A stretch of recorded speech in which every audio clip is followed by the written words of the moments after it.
Hello, I'm Dennis Pullin.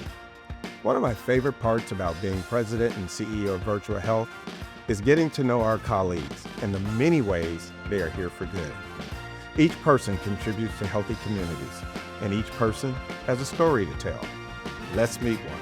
So Zach, welcome to the Inside Edition of Here for Good. Thank you. Thanks for having me. No, I'm happy to have you. So when you and I first met, I believe it was at a book signing. Yes, sir. Yes. And after just talking with you for a few moments, I decided to invite you on the podcast here. What did you think about that? Was that a little surprise for you? It caught me a little off guard. I'm not going to lie. Yeah, caught me a little bit off guard, but I was obviously happy to come. I was happy to be here. Yeah. It caught you off guard because I was quite impressed with your journey as we talked for just a few moments and you shared just a bit about your journey here at Virtua. So tell me a little bit about your career trajectory and why it made me stop and pause and want to hear more about it. I started at Virtua Mount Holly. I'm still at Virtua Mount Holly as patient transport. So I was pushing patients to and from testing, taking them from the ER up to their room.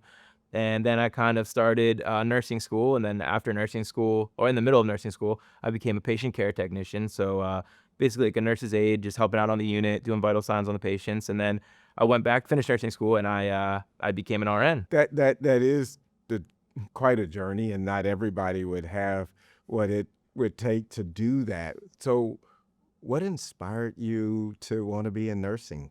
I had a really good mentor. I met somebody when I was in high school who he was, an older fella, and he basically older fella. You mean like my age, older, or you were in high school, so that person could have been 22. Exactly. It was probably like 25 when I was in high school, and he was a nurse, and we had a lot of similarities, and he kind of pointed me in the right direction, and he said, this is something you might want to look into, and I kind of took his word for it, and I ended up, following his advice, and I think it's one of the best choices I ever made. So what keeps you motivated in the role? I definitely think my coworkers are a big part of it. I can't speak highly enough about them. Honestly, I work with such a great team.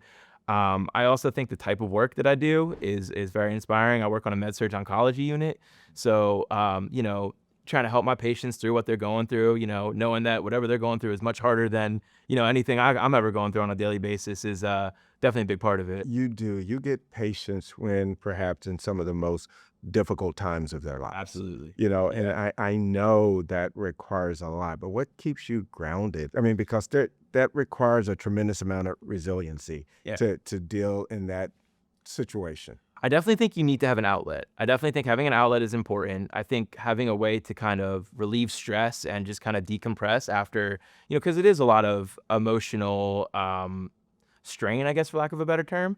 And, I personally, I find like, going to the gym, working out, hanging out with friends, whatever it might be, you have to have some way to be able to blow off some steam. And that's important because one of the challenges we have right now in healthcare is burnout. Yes, and absolutely. People not having, I don't know, do you consider it balance, or do you consider it just the way that you recharge to be in these high intensity roles? I mean, the gym, you're a runner, I think, right? Yeah. I think balance is a good way to put it. I think you definitely need to have, a balance is really important.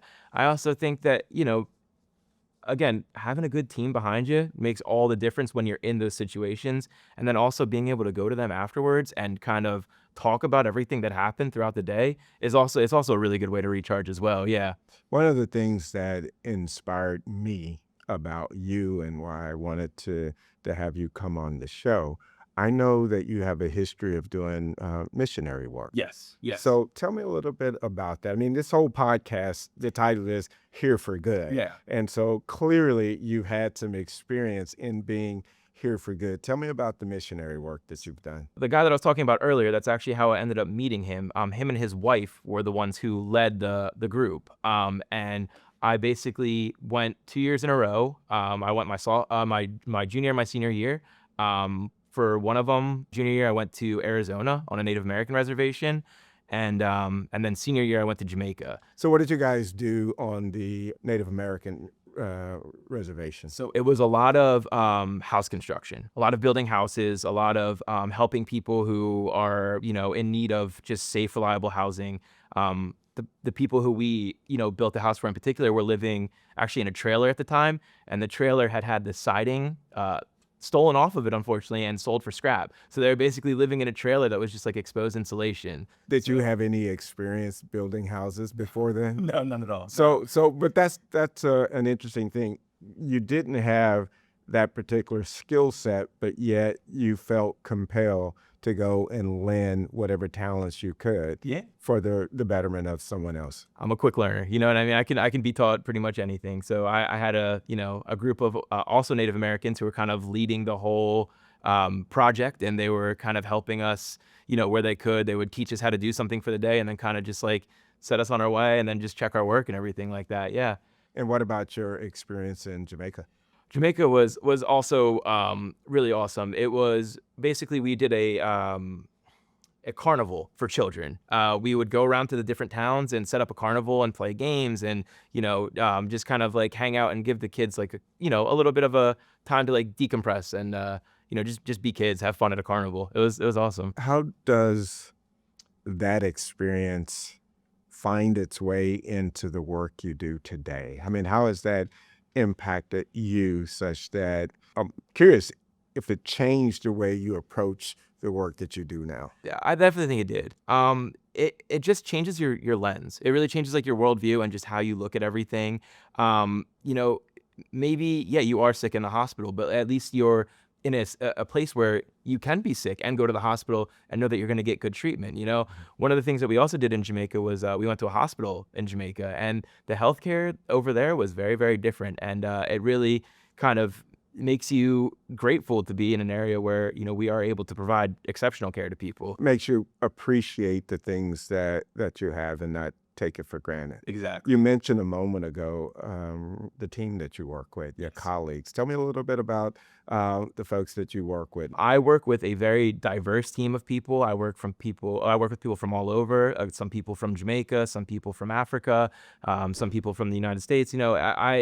They're just a great group of people. They're very supportive. I know if I need help with something, I can always turn to them. They always have my back.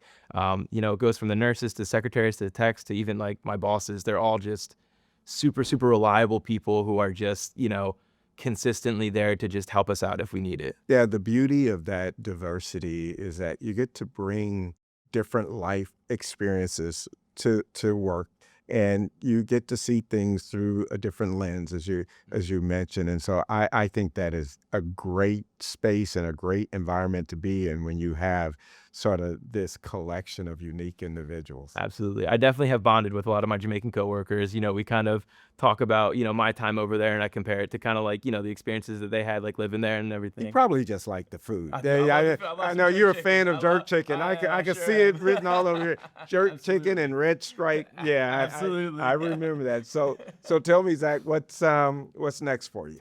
Right now, I'm cross training with the VAD team. So they are the vascular access team, and they basically just go bedside and place PICC lines for patients. It's nursing driven. It's really awesome.